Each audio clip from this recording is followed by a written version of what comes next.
Hello students, आज हम पढ़ेंगे वेपर कंप्रेशन रेफ्रिजरेशन सिस्टम। हमने पिछली वीडियो में आपको एयर रेफ्रिजरेशन सिस्टम के बारे में बताया था, बेल कॉलिमन साइकिल, जूल साइकिल। आज हम पढ़ेंगे वेपर कंप्रेशन रेफ्रिजरेशन सिस्टम। तो इंट्रोडक्शन थोड़ा पढ़ते हैं कि क्या होता है वेपर रेफ्रिजरेशन सिस्टम। तो देखिए, इसमें जैसा कि हमने बताया था पहले आपको, एयर रेफ्रिजरेशन सिस्टम में जो रेफ्रिजरेंट होता था वो एयर होती थी। अब इसमें क्या है, इस वाले सिस्टम में जो रेफ्रिजरेंट होता है वो लिक्विड फॉर्म में होता है और लिक्विड से वो चेंज होता है वेपर में। ठीक है, इसलिए इसका नाम रखा है कि वेपर कंप्रेशन रेफ्रिजरेशन सिस्टम। उसमें एयर को कंप्रेस्ड किया जाता था, इसमें वेपर को कंप्रेस्ड किया जाता है, इसलिए इसका नाम जो है वेपर कंप्रेशन सिस्टम रखा गया। तो जरा इसको समझते हैं। देखिए, in vapour compression system the refrigerant used are NH3, CO2 and freons. इसमें ammonia, carbon dioxide, freons use करते हैं। फ्रियोन्स में आपके R11 हो सकता है, R11, इस तरह से R11 होता है, R12 होता है, इस तरह से R11 R12 होते हैं। दी रेफ्रिजरेंट अल्टरनेटली अंडरगोज कंडेंसेशन। इसमें जो रेफ्रिजरेंट होते हैं वो कंडेंसेशन होते हैं, फिर उसके बाद वो इवेपोरेशन होते हैं ड्यूरिंग दी साइकिल प्रोसेस के दौरान। इसमें जो लिक्विड रेफ्रिजरेंट होते हैं वो कंडेंसेशन होते हैं, इवेपोरेशन होते हैं। When refrigerant enter the evaporator, it will be liquid state and absorbing latent heat, it become vapor। जब जो रेफ्रिजरेंट होते हैं वो इवेपोरेटर में एंटर करते हैं तो वो लिक्विड फॉर्म में होते हैं, और जैसे ही वो हीट को एब्जॉर्ब करते हैं और हो जाते हैं वो वेपर फॉर्म में। दस the COP of this system is quite higher that air refrigeration system। इस प्रकार से जो इनकी जो COP होती है वो एयर रेफ्रिजरेशन सिस्टम से ज़्यादा होती है, क्योंकि हमने आपको एयर रेफ्रिजरेशन साइकिल में बताया था कि जो एयर है वो अपना फेस चेंज नहीं कर पाती है, क्योंकि एयर है, हीट देंगे तो एयर ही रहेगी वो। ठीक है, जिसके कारण उसकी जो COP रहती है वो कम रहती है, क्योंकि वो केवल सेंसिबल हीट को ही क्या करता है, ऑब्टेन करता है। जबकि जो लिक्विड रेफ्रिजरेंट होते हैं उनमें क्या होता है, जब इसको हीट दी जाती है तो ये लेटेंट और सेंसिबल हीट दोनों को ही क्या करता है, एब्जॉर्ब करता है, और ये अपना फेस चेंज करता है, यानी ये लिक्विड से किस में बदल जाता है, वेपर में, और फिर इसको कंप्रेस्ड किया जाता है, जिससे इसकी जो COP होती है वो एयर रेफ्रिजरेशन सिस्टम से ज़्यादा होती है। अब हम क्या करते हैं, इसका एक लाइन डायग्राम बनाते हैं और उसको समझते हैं कि कैसे इसमें इवेपोरेटर होता है, कैसे इसमें कंडेंसर होता है और वो कैसे काम करते हैं। इस तरह से इसका हम देखिए जो लाइन डायग्राम है वो बनाते हैं। ये कंडेंसर हो गया, ये इसका कंप्रेशर होता है, अभी हम इसके नाम भी लिखते हैं। कंप्रेसर जाके ये जुड़ा रहता है आपके इवेपोरेटर से, ये इवेपोरेटर कहलाता है। जैसा कि हमने देखा था जो एयर रेफ्रिजरेशन साइकिल है उसी की तरह इस साइकिल में भी क्या करते हैं, ये चार ही कंपोनेंट काम करते हैं। यहाँ पर लगा रहता है एक थ्रॉटल बाल्ब जो थ्रॉटलिंग करता है, और इसका कनेक्शन इधर होता है। अब हम इनके एक एक करके नाम लिखते हैं और बताते हैं कौन कैसे काम करता है। ये कहलाता हमारा कंप्रेशर। ठीक, इसको देखते हैं, यहाँ से इसमें जो वेपर है एंटर करती है और यहाँ से ये एग्जिट करती है। 1 से 2 में जो प्रोसेस होगा वो कंप्रेशन होगा। ठीक है, इसके बाद ये कहलाता आपका कंडेंसर। कंडेंसर क्या करता है, कंडेंसर जो होता है वो हीट का रिजेक्शन करता है, यानी कि यहाँ से जो कंप्रेशन के बाद जो वेपर रहती उसका जो प्रेशर और टेम्परेचर बहुत हायर होते हैं, जिस कारण उसमें क्या पहुँचते हैं, कंडेंसर में। कंडेंसर क्या करता है, उसकी जो हीट को क्या करता है, रिजेक्ट करता है। फिर उसको ले जाते हैं किसमें, थ्रॉटलिंग में। थ्रॉटलिंग क्या करते हैं, उसको छोटे से छेद से इस पूरे जो लिक्विड है उसको बाहर निकालते हैं, जिसके कारण वो कूलिंग इफेक्ट जनरेट करता है। ठीक है, तो ये 2 से 3 कंडेंसर कहलाएगा, 3 से 4 जो होगा हमारा ये थ्रॉटलिंग कहलाएगी।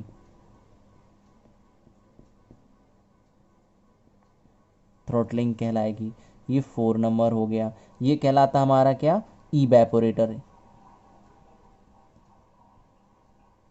ठीक, हमने सबसे पहले हमने बताया जैसा कि इसमें लिखा कि when refrigerant enter the evaporator it will be in liquid state. देखिए, जब इवेपोरेटर में जो रेफ्रिजरेंट एंटर करता है यहाँ पे देखिए लिक्विड स्टेट में, जब ये इसको इवेपोरेटर में भेजा जाएगा तो ये इवेपोरेटर के बाद यहाँ से हो जाता है ये वेपर स्टेट में, यानी कि यहाँ से ये किस में कंडीशन में निकला है, वेपर फॉर्म में। अब वेपर फॉर्म ही जाती है किस में, कंप्रेसर में, जहाँ पर इसको क्या किया था, कंप्रेस्ड किया जाता है। कंप्रेस्ड जब करते हैं इसको तो इसका प्रेशर और टेम्परेचर दोनों ही राइज करते हैं। अब हमें क्या करना होता है, इसका जो प्रेशर है वो तो चाहिए हमें, पर इसका टेम्परेचर बहुत ज़्यादा हाई होता है, क्योंकि यहाँ पर जो एयर आती है इस पॉइंट नंबर 2 पर वो सुपर हीटेड हो जाती है। क्या, सुपर हीटेड। तो इससे थोड़ा सा हमें क्या चाहिए, इसका टेम्परेचर कम चाहिए, प्रेशर चाहिए, क्योंकि प्रेशर से ही पूरा सिस्टम वर्क करता है। अगर कंप्रेशर नहीं होगा तो ये ये तीनों सिस्टम काम नहीं करेंगे। यानी इससे ही मेन कंपोनेंट जो आप देखते हैं कि जो रेफ्रिजरेटर होते हैं, यानी फ्रिज होती है या एसी होती है, उसका मेन कंपोनेंट जो होता है वो कंप्रेशर होता है। यानी कंप्रेसर ही जो टोटल जो इलेक्ट्रिसिटी हम देते हैं उसका 70 से 60% जी कंप्रेसर ही कंज्यूम करता है। अब देखते हैं कंप्रेसर क्या करता है, उसको बहुत ज़्यादा टेम्परेचर बढ़ा दिया और उसको लेकर कंडेंसर में, कंडेंसर क्या करेगा, हीट का रिजेक्शन करेगा, जिसके कारण ये फिर से किस में आ जाती है, यहाँ पर लिक्विड फॉर्म में। लिक्विड फॉर्म में आ गया वेपर, पर इसके अंदर प्रेशर बहुत ज़्यादा है, इसका टेम्परेचर क्या हो गया है, कम हो गया, यानी कि यहाँ पर इसका टेम्परेचर कम हो गया। ठीक, इसके बाद थ्रॉटलिंग है। थ्रॉटलिंग में क्या करते हैं, इसको छोटे से बाल्ब से इसको जब लिक्विड को निकालते हैं तो उसका प्रेशर क्या होता है, डिक्रीज होता है, और टेम्परेचर भी क्या होता है, और ज़्यादा डिक्रीज हो जाता है। और नंबर 4 पर आने पर इसका जो टेम्परेचर होता है वो काफ़ी कम होता है। और इवेपोरेटर क्या करता है, लिक्विड फॉर्म में आ गए यहाँ पे, फिर से इवेपोरेटर क्या करेगा, हीट को एब्जॉर्ब करेगा।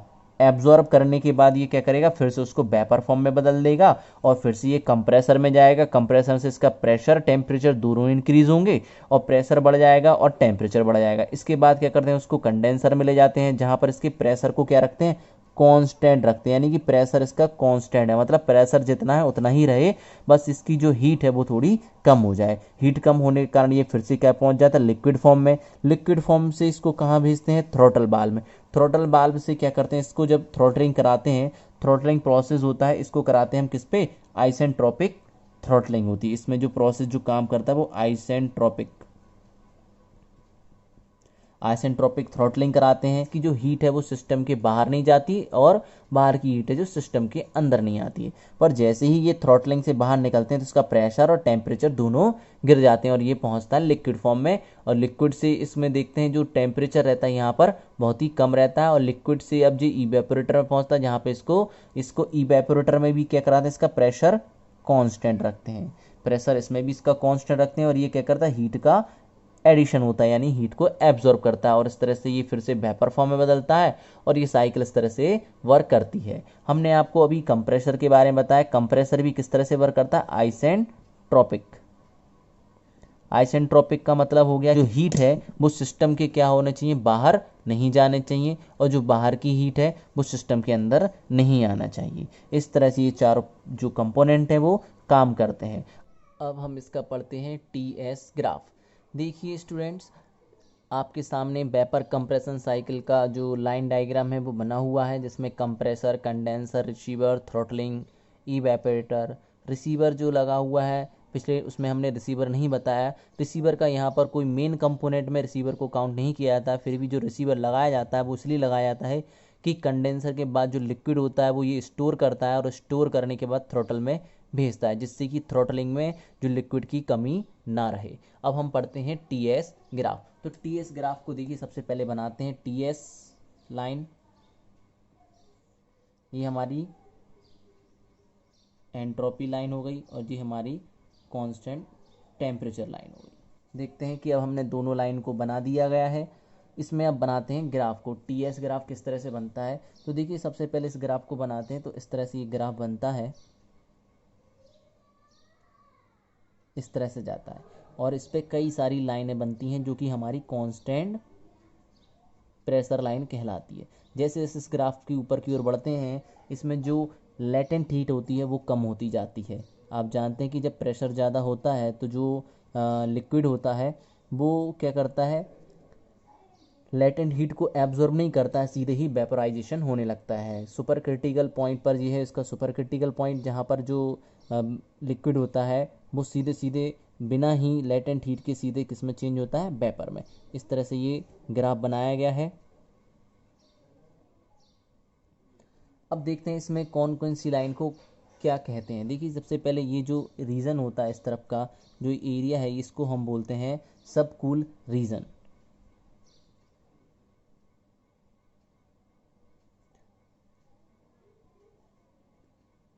ये सब कूल रीजन कहलाता है। इस तरफ का ये एरिया है जो सुपर हीटेड रीजन कहलाता है।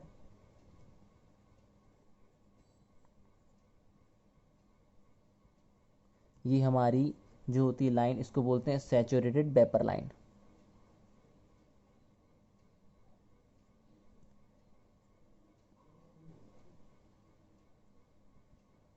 ये जो लाइन होती है ये हमारी लिक्विड लाइन कहलाती है, सैचुरेटेड लिक्विड लाइन।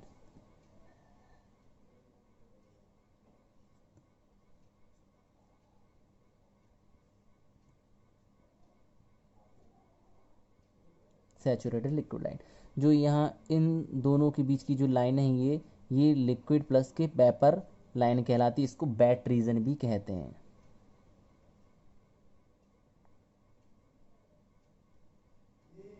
ठीक इस तरह से ये सभी लाइनें जो होती हैं कांस्टेंट प्रेशर लाइन कहलाती हैं। इसका ये कहलाता है ये जो पॉइंट होता है इसको क्रिटिकल पॉइंट कहते हैं।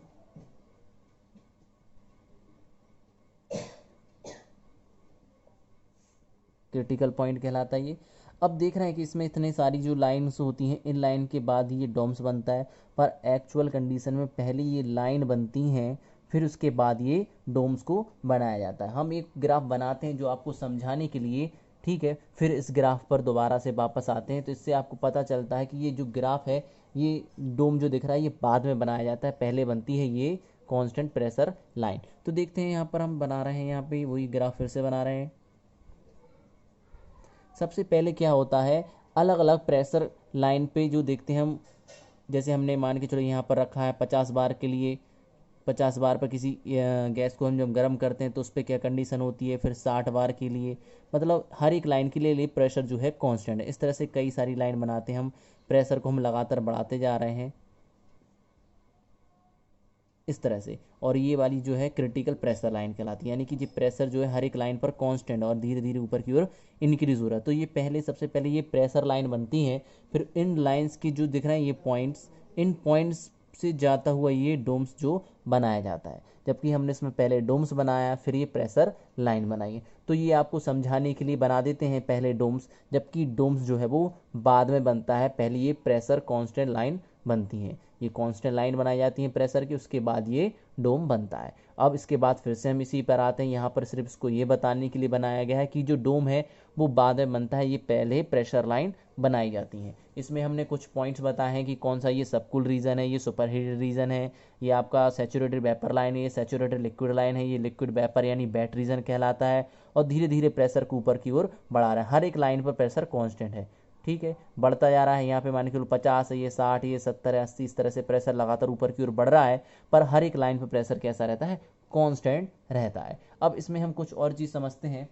जो यहाँ पर ये लाइन डायग्राम है इसके अकॉर्डिंग हम बनाते हैं इसका टीएस ग्राफ। तो टीएस ग्राफ बनाने के लिए सबसे पहले हम लिखते हैं कि 1 से 2 कौन सा प्रोसेस होता है, 2 से 3 कौन सा प्रोसेस होता है। इन सभी प्रोसेस के बाद हम इसका ग्राफ बनाते हैं। तो 1 से 2 क्या कहलाता है, हमारा कंप्रेसर है,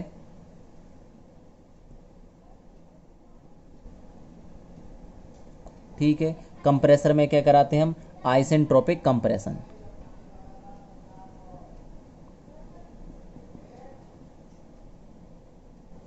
आइसेंट्रोपिक कंप्रेशन कराते हैं। फिर हम देखते हैं कि 2 से 3 जो होता है ये हमारा कंडेंसर होता है, जिसमें क्या कराते हैं, एयर को कंडेंस कराते हैं, वो भी किस पर, कांस्टेंट प्रेशर पर, हीट रिजेक्शन भी कह सकते हैं इसको, ठीक। फिर हम देखते हैं 3 से जो 4 होता है ये हमारा थ्रॉटलिंग कहलाता है, जो किस पर होता है थ्रॉटलिंग, आइसेंट्रोपिक प्रोसेस पर,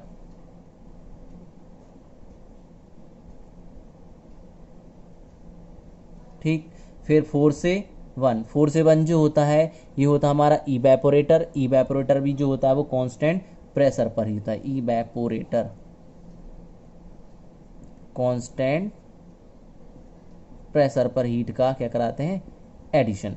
यानी अब इन चारों से हम इस पर जो है वो ग्राफ को बनाएंगे। तो जरा ग्राफ को आप ध्यान से देखते हैं। टीएस ग्राफ, टीएस ग्राफ में सबसे पहले 1 से 2 क्या कहलाता है आपका, कंप्रेशन होता है। कंप्रेशन में देखिए सबसे पहले क्या दिखाते हैं, ये लाइन जो होती है यहाँ से हम देखते हैं कि ये जो है यहाँ से यहाँ तक इवेपोरेटर सिस्टम कहलाता है, जहाँ पर इस पॉइंट पर जो लिक्विड होता है वो वेपर फॉर्म में होता है और वेपर को हम करते हैं कंप्रेस। तो ऊपर जाने पर देख रहे हैं टेम्परेचर बढ़ता है। तो देखिए ऊपर कंप्रेस करते हैं तो टेम्परेचर बढ़ता है, तो ऊपर गया ये टेम्परेचर बढ़ गया है इसका। ठीक है, टेम्परेचर हमने इसका बढ़ा दी, मान के चला यहाँ तक ये लाइन बना दी, टेम्परेचर इसका बढ़ गया है। अब देखते हैं इसमें ये 1 से 2 हो गया और 2 से यहाँ पर एक और पॉइंट बनाते हैं, क्योंकि हम जानते हैं अब यहाँ से 1 से 2 कंप्रेशन के बाद 2 से 3 पर क्या होता है, कंडेंसेशन। कंडेंसेशन में क्या करते हैं, हीट का रिजेक्शन कराते हैं, तो इसका टेम्परेचर गिरता है थोड़ा और इस तरह से ये कांस्टेंट प्रेशर पर क्या कराते हैं, इसका कंडेंसेशन हो गया। यानी 2 से ये इसका नाम दे सकते हैं 2 डैश भी दे सकते हैं और ये 3। ठीक, इसमें 2 डैश नहीं है फिर भी हम इसमें 2 डैश नाम दे सकते हैं, क्योंकि सबसे पहले क्या करते हैं 1 से 2 में जो करते हैं वेपर को क्या करते हैं, कंप्रेस्ड करते हैं। कंप्रेशन से इसका क्या होता है, टेम्परेचर और प्रेशर दोनों इंक्रीज होता है, तो ऊपर को ये स्ट्रेट लाइन जाएगी सीधे। ठीक है, जो दिखा रही है कि हाँ इसमें टेम्परेचर ऊपर जाने पर बढ़ रहा है। फिर 2 से 3 पर क्या कराते हैं, कंडेंसेशन कराते हैं, जिसमें देखते हैं कंडेंसर में क्या होता है, इसका टेम्परेचर जो है नीचे की ओर गिरता है और कांस्टेंट प्रेशर पर ये कंडेंस होती है। फिर 3 से जो 4 होता है जिसमें हम क्या कहते हैं, थ्रॉटलिंग। थ्रॉटलिंग होती है आइसेंट्रोपिक पर, इस तरह से ये लाइन नीचे की ओर जाती है। ठीक है, फिर उसके बाद देखते हैं ये लाइन नीचे की ओर जाती है। इस लाइन में देखते हैं ये लाइन जो एक्चुअल में ये सीधी ना होकर थोड़ा सा इस तरह से ये तिरछी होती है। कभी कभी आपको इस तरह से स्ट्रेट मिलती है, तो स्ट्रेट भी चलती है पर ये तिरछी होती है, क्योंकि ये 100% आइसेंट्रोपिक नहीं होता है। फिर इसके बाद ये हो गया 4 पॉइंट मिल गया है, ये लाइन को हम हटा भी सकते हैं, इस वाली लाइन को, ये सीधा तिरछा इस तरह। फिर 4 से 1 जो होता है कांस्टेंट प्रेशर पर क्या करते हैं, हीट का एडिशन कराती है, ये भी कांस्टेंट प्रेशर कहलाती है। ये दोनों लाइन हमारी कहलाती है आइसेंट्रोपिक लाइन। ये दोनों लाइन है, ये वाली लाइन और ये वाली लाइन आइसेंट्रोपिक लाइन कहलाती है। तो आपको समझ में आया होगा पूरा टीएस ग्राफ। हम पढ़ते हैं पीएच ग्राफ। ये प्रेशर लाइन कहलाएगी, ये एंथैल्पी, जबकि वो कहलाती थी हमारी टेम्परेचर और एंट्रोपी ग्राफ। अब देखिए पीएच ग्राफ का जो डोम रहता है वो टीएस ग्राफ के डोम से थोड़ा डिफरेंट बनता है। अभी इसका डोम जो रहता था, अभी देखा टीएस ग्राफ का, वो इस तरह का बनता था, जबकि इसका जो डोम्स है वो थोड़ा डिफरेंट होता है। इस तरह का इसका डोम बनता है, थोड़ा तिरछा बनता है। और जो प्रेशर लाइन है वो भी वैसी इसमें थोड़ी सी बनती है, देखिए ज़रा।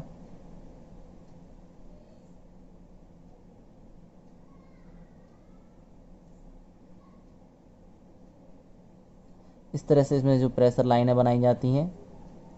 और जैसे कि ये हमने बताया था, ये लाइन क्या कहलाती है हमारी, सैचुरेटेड वेपर लाइन। ये हमारा सुपरहीटेड रीजन कहलाता है।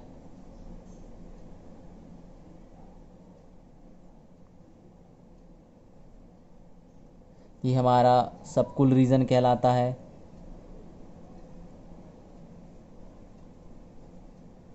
ये हमारा लिक्विड प्लस वेपर यानी कि वेट रीजन कहते हैं इसको।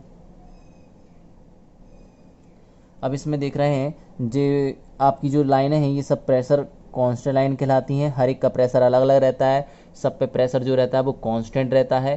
ठीक है, अब जैसा कि ये वाला हमारा जो कहलाता है ये क्रिटिकल पॉइंट कहलाता है, जैसे उसमें कहला रहा था।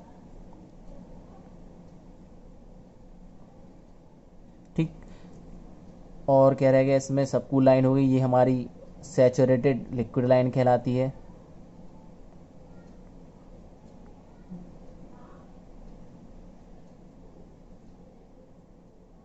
सैचुरेटेड लिक्विड लाइन हो गई। जो लाइन डायग्राम बना है ये प्रेशन साइकिल का, उसके अकॉर्डिंग ही ये हमने पॉइंट लिखे थे। इन्हीं पॉइंट्स में भी हम जो लाइन ड्रॉ करते हैं वो देखिए ज़रा ध्यान से। सबसे पहले हमारी जो लाइन बनती है वही प्रेशर लाइन, यानी यहाँ पर अभी क्या है, यहाँ पर अभी वेपर है। वेपर हम देखते हैं इसको कंप्रेस्ड करते हैं, तो इस तरह से ये कंप्रेशन के बाद 1 से 2 कंप्रेसर हो गया। फिर इसके बाद क्या कराता है, ये पे जे जो लाइन है इस तरह से सीधी हो जाती है, क्योंकि यहाँ पे हम देख रहे हैं 2 से 3 पर क्या कराते हैं, कूलिंग कराते हैं कांस्टेंट प्रेशर लाइन पर। फिर यहाँ से 2 से 3 पर ये लाइन इस तरह की जाती है सीधे, ठीक है, और यहाँ पर इस तरह से 4 से 1 पे मिल जाती है। यहाँ से ये तो कहलाता कंडेंसेशन, 3 से 4 जो हमारा कहलाता है थ्रॉटलिंग, और 4 से 1 कहलाता हमारा हीट का एडिशन यानी कि इवेपोरेशन। यानी ये दोनों कांस्टेंट प्रेशर पर होते हैं और ये दोनों जो प्रोसेसर है वो आइसेंट्रोपिक पे होते हैं। तो आपको ये जो साइकिल होती है इसको पीएच साइकिल कहते हैं। ये थोड़ा सा डिफरेंट, सिर्फ इसका डोम होता है, बाकी सब कुछ उसमें वैसा ही है। तो आप लोगों को समझ में आया होगा पीएच और टीएस ग्राफ। अगर आपको पसंद आई ये वीडियो तो प्लीज़ इसको लाइक करें, कमेंट करें और इसको चैनल को सब्सक्राइब करें। Thank you.